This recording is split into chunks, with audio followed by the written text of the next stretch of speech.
The threat of ISIS growing around the world, and leaders are looking at ways to control the group's strength and growth in the Middle East and beyond. Maria sat down at the World Economic Forum in Davos with the Queen Consort of Jordan, Rania, Al-Abdullah, in a Fox Business exclusive to discuss how her country is handling the issue of ISIS.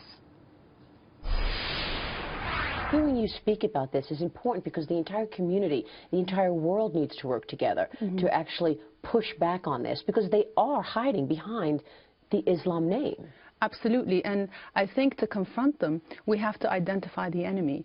And the enemy are the extremists. They're our collective enemy. But that's not what they want us to think. They want to pit the West against Islam and Muslims against the rest of the world. Because for them, the more the world is divided, the more there's a chasm and a distance between us, the more space they have to maneuver. And the more ground they gain. So I think we really need to redraw the battle lines and understand that this is a battle among all of us, Christians, Muslims, Jews, against the extremists. All of us moderates who are fighting for our way of life and our values against a group of people. And this is the first time in history, you know, throughout history there have always been terrorist groups. And they've always had a fixed or defined mission or objective or purpose. This group's purpose is to destroy all of the civilized world. So they're against the entire civilized world. That's never really happened before.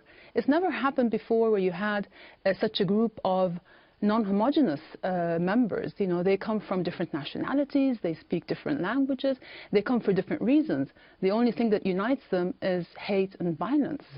And it's the first time that you have a group that actually can pop up in different geographic areas. They're not contained within one country. So right now they're in Asia, Africa. They could grow and pop up somewhere else.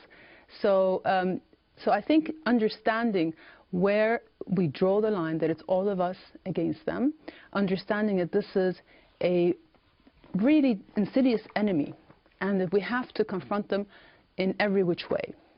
I think you said it really well just now, because it's not a country, it's a network. Exactly. So how do you fight a network?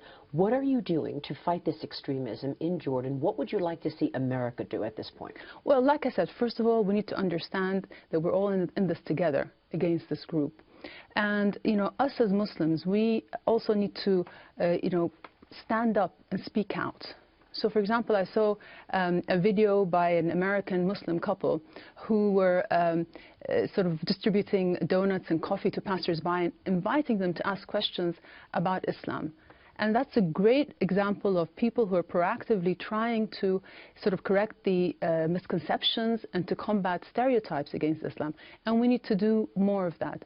We also need to understand that although we need to confront them very aggressively, militarily, in the battlefield, that this is also an ideological war.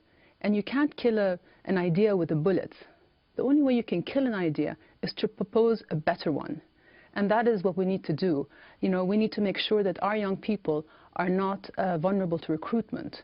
We need to give them a sense of hope and purpose, give them a good education and an opportunity to have a fulfilling job and to participate in their future. And then they will not be vulnerable. And, you know, because these groups, they exploit hopelessness. They live off desperation and division. And we can't give them that.